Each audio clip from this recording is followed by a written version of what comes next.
Back in the winter of 1967, a Missouri farmer had a run-in with a horde of strange entities, apparently from another planet, that one could only describe as resembling green space penguins.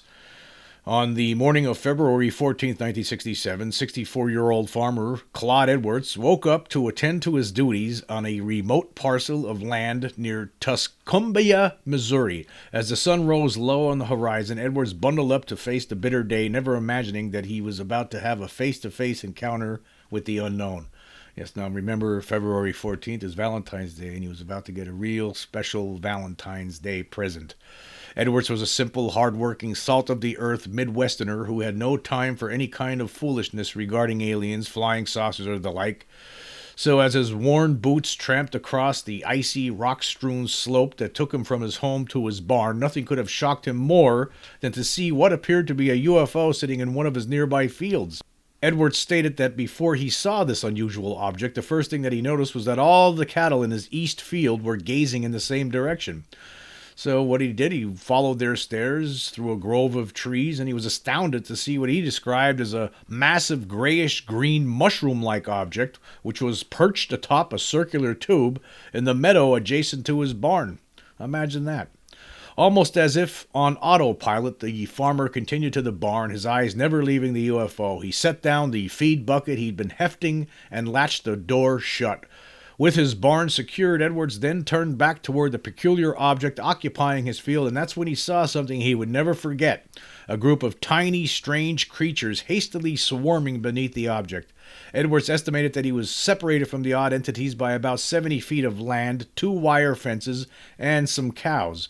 The farmer was not pleased by the fact that the cows were being spooked or that his property was being trespassed on, even if the trespassers happened to hail from another planet. The farmer, no doubt fueled by a combination of curiosity and adrenaline, climbed the first gate and started walking directly toward the ostensibly alien interlopers. As Edwards reached the second gate, the diminutive creatures began moving in an even more agitated fashion. Edwards would later describe these miniature monsters as being approximately 3 feet in height and having a grayish-green complexion, much like their ship, although it would seem that these beings erred on the greenish side a bit. Also, based again on Edwards' sketch, it would seem that either these beings had no hands or that their arms were moving too swiftly for Edwards to discern the shape of the appendages. Edwards also claimed that these aliens were either wearing goggles or had large, wide-set black eyes. They also had dark protuberances where their noses and mouths ought to have been. Whether or not he believed the protrusion to be a natural part of their physical features or some sort of protective or possibly breathing apparatus is not known. Edwards watched in wonder as these bizarre creatures buzzed back and forth directly beneath the odd device, arms swinging frantically at their sides. He would later claim that these invaders resembled little green penguins with no visible neck.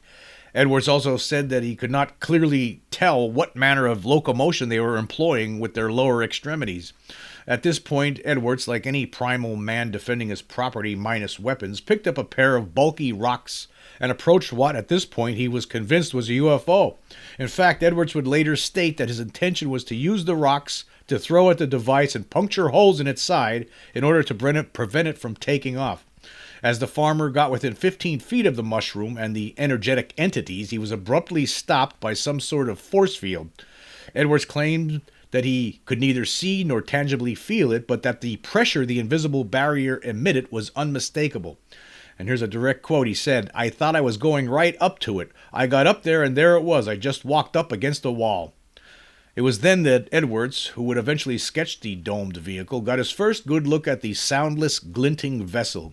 He would later describe the metallic surface of the vehicle as being smooth and seamless, even going so far as to compare it to shiny silk. He estimated that the curved top of the craft was about 18 feet in diameter and nearly 8 feet at its apex. The stem-like tube that was supporting the object was evidently made of the same material as the domed top and stood not much higher than the beings beneath it. At this point, the perplexed farmer could only discern evenly spaced oval portals, about 12 inches long and 12 inches apart, situated around the lower rim of the saucer. Edwards would insist that these portals did not seem to function as windows, as he could see a dazzling array of colors radiating from each of the ovals. The colored lights oscillated as if they were spinning behind the portals. Edwards described the craft thusly. He stated, the object, it just looked like a big shell, grayish-green looking outfit, and underneath there were oblong holes where the lights were coming out. They were so bright you couldn't see when you got up there, as if a color wheel was turning inside the thing. Anxiously, this rugged man of the land backed off about 10 feet, then hurled one of the rocks he had gathered at this immobile object. The rock bounced off the imperceptible barricade noiselessly and landed on the ground. Edwards then threw his second rock with even more force, but this one just skipped over the object like a stone over water before landing in the field behind the UFO. It's amazing, isn't it? Just like in the science fiction TV shows, science fiction movies, these beings actually have the ability to create invisible force fields that are impenetrable. Anyway, as soon as he lobbed the second stone, the scuttling green critters swiftly disappeared behind the shaft supporting the craft, presumably into an access portal that was concealed from the farmer. It was then that the strange UFO tilted toward him not once, but twice. On the third lurch, the UFO actually began silently ascending off the frozen earth. According to Edwards, the flying mushroom soared skyward at tremendous speed before it leveled off and began heading towards St. Elizabeth, which is located northeast of Tuscumbia. The vehicle vanished within moments, leaving behind a puzzled Edwards and a pasture full of befuddled bovines. Edwards later encapsulated his fantastic encounter for UFO investigator Ted Phillips. He said, the whole thing took over 5 minutes, maybe 10. I have never seen anything like it. It looked like shiny silk or something. I couldn't tell. One detail that would seem to add a stroke of veracity to this admittedly bizarre account is the fact that Claude Edwards was a seasoned man of the land who stood to gain very little, except for ridicule, by admitting to this potentially harrowing event. In fact, when Phillips was introduced to Edwards through his brother, the farmer refused to utter a word about the incident until the young researcher pledged to protect the farmer's anonymity, which he did until Edwards' death. Phillips described his first encounter with Edwards this way. When I arrived at the farm, we visited for several minutes, gaining his confidence that I wouldn't reveal his name or location until his death. He didn't like talking about the sighting at first, but became more comfortable as we discussed the weather and farming. I asked him to relive the event in real time, and we began on his front porch, which faces the large barn near the landing area. The fact that this farmer never tried to squeeze an ounce of publicity or make a penny in profit from his strange Valentine's Day experience has led many investigators to conclude that there would be no motivation for a prank on the part of Edwards. No, let me just stop there for a second. There actually is absolutely no way this guy was making this story up. He didn't believe in this stuff, but then he saw it, and he didn't want to talk to Ted Phillips, the late Ted Phillips, who investigated thousands of physical trace cases.